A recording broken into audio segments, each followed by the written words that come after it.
On the one hand, you have one of Hollywood's most beloved actors. On the other, two unknown men leveling such disturbing and really serious charges. And tonight, for the very first time, we're hearing from the attorney for those men. I want to bring in Showbiz Tonight's Kareem Winter, who just today interviewed Okari Okorocha, who's the attorney representing these two men who are accusing John Travolta of sexual battery. Now, Kareem, you just spoke with the accuser's attorney. He really gave you such incredibly detailed accounts of both the alleged incidents that he says involved Travolta and these male massage therapists.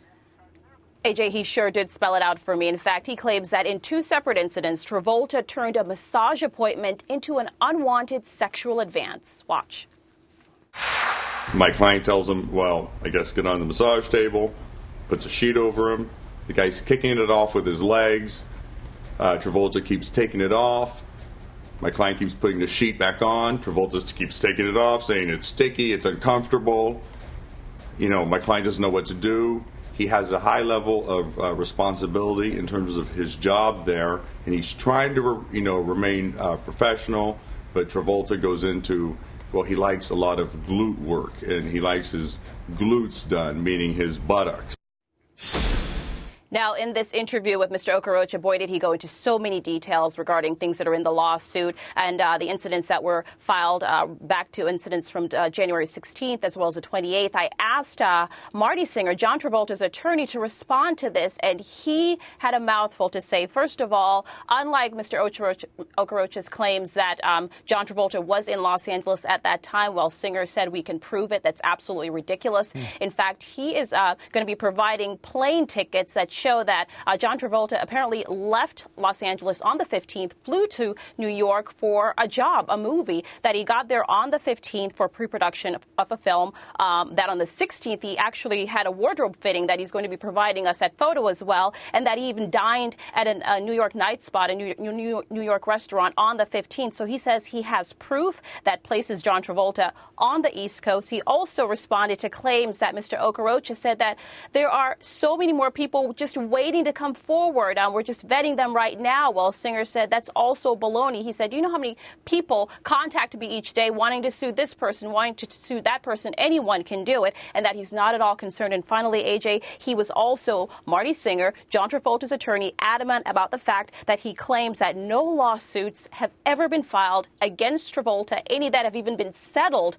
nevertheless, as Mr. Okorocha contends. So it's getting quite messy here. Yeah, and it surprises me that the attorney, Mr. Okorocha, would know about any lawsuits filed against John Travolta. Let me bring in Sonny Hostin, legal contributor for In Session on True TV. What about that? Because this guy is saying that this has been a pattern of behavior with John Travolta. How would he know that? Yeah, that doesn't ring true to me, only because if there were indeed settlements, those are typically confidential, especially in any case involving sexual allegations. And so that seems a bit strange. And we know that lawsuits are sort of public record. And given the fact that John Travolta, as you mentioned, is this beloved actor in Hollywood, so well known, any time a lawsuit like that would have hit the clerk's office at the courthouse, we would all be talking about it. And that's probably what happened here and why we're talking about it now. Kareem, the accuser's attorney, also told you that he wants to get Travolta on the stand to answer to these claims, didn't he?